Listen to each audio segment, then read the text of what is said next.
পেট পুজো আর আনন্দ চ্যানেলে সবাইকে স্বাগত জানাই। আজকে আপনাদের সাথে একটি রাজকীয় স্বাদের ডিমের নতুন রেসিপি শেয়ার করব, যেটা আপনারা বাড়িতে থাকা উপকরণ দিয়ে বানিয়ে ফেলতে পারবেন। আজকে আপনাদের সাথে যে রেসিপিটা শেয়ার করতে চলেছি সেটা হলো ডিমের শাহী কোরমা। এই রেসিপিটা বানাতে সবার প্রথমে একটি পেস্ট বানাবো। তার জন্য কিছু উপকরণ নিয়ে নিয়েছি, যেমন 1 চামচ চারমগজ, 1 চামচ কিশমিশ আর 1 চামচ কাজু বাদাম। এই সব কিছু উপকরণ দিয়ে এই পেস্টটা বানিয়ে রেখেছি। এটা এখন রেখে দিচ্ছি, পরে রান্নায় ব্যবহার করব। এরপর একটি মাঝারি সাইজের পেঁয়াজের বেরেস্তা করে নিয়েছি। এরপর 3টে মুরগির ডিম সেদ্ধ করে নিয়েছি, আর এই মুরগির ডিমের ওপর এবার নুন আর শুকনো লঙ্কার গুঁড়ো একে একে দিয়ে দিচ্ছি।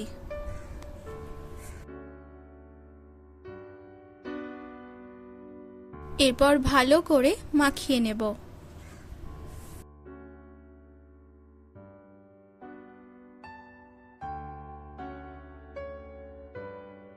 এরপর এই ডিমগুলো ভেজে নেব। তার জন্য একটি কড়াইয়ে পরিমাণ মতো সাদা তেল দিয়ে দিলাম, আর তেলটা গরম করে নেব। তেল গরম হয়ে গেলে একে একে ডিমগুলো দিয়ে দেব আর ভালো করে ভেজে নেব।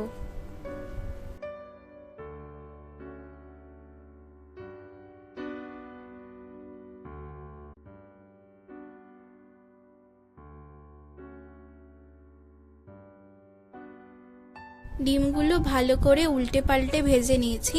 এরপর একটি পাত্রে তুলে রাখবো। ডিমগুলো ঠান্ডা হলে মাঝখান থেকে এভাবে কেটে নিয়েছি। এরপর ওই একই তেলে 1 চামচ ঘি দিয়ে দিলাম। এবার একে একে একটি তেজপাতা, একটি লবঙ্গ, 2টো দারচিনি আর একটি ছোট এলাচ ফোড়ন দিয়ে দিলাম। ফোড়ন থেকে সুন্দর গন্ধ বেরোলে 1 চামচ পেঁয়াজ বাটা, 1/2 চামচ আদা বাটা, 1 চামচ কাঁচা লঙ্কা বাটা, 1/2 চামচ ধনে গুঁড়ো, 1/2 চামচ জিরে গুঁড়ো আর 1/2 চামচ শুকনো লঙ্কার গুঁড়ো দিয়ে দিলাম। এরপর ভালো করে কষিয়ে নেব।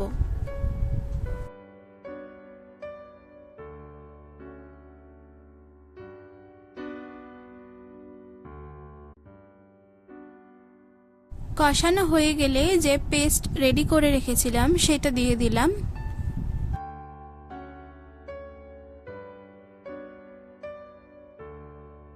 ভালো করে নাড়িয়ে নেব।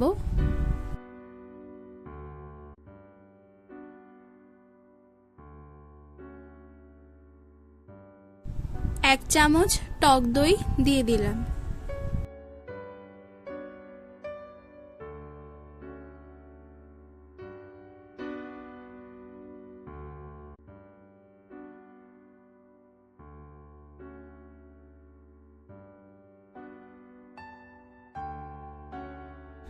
এরপর একটি ছোট কাপের 1 কাপ দুধ দিয়ে দিলাম।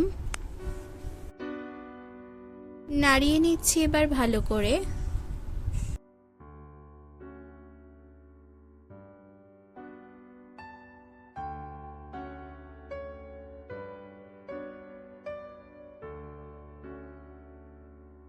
স্বাদ মতো নুন দিয়ে দিলাম আর 1 চামচ চিনি দিয়ে দিলাম।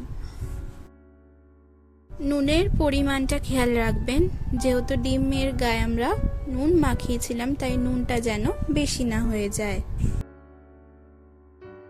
এরপর যে ডিমগুলো ভেজে তুলে রেখেছিলাম সেগুলো দিয়ে দিচ্ছি।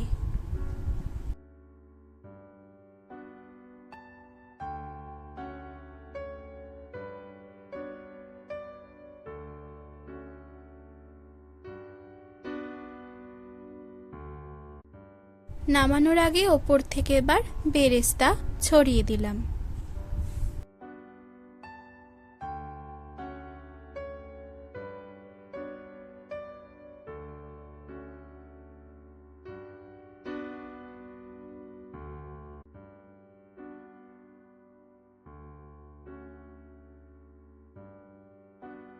আমাদের আজকের এই রেসিপিটি এখন তৈরি হয়ে গেছে। এবার পরিবেশন করে নেব। ডিমের শাহী কোরমা এখন সম্পূর্ণ তৈরি আর পরিবেশন করা হয়ে গেছে।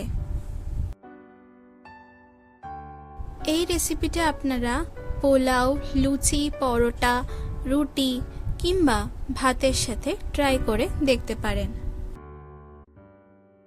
রেসিপিটা কেমন লাগলো তা আমাকে অবশ্যই কমেন্ট করে জানাবেন।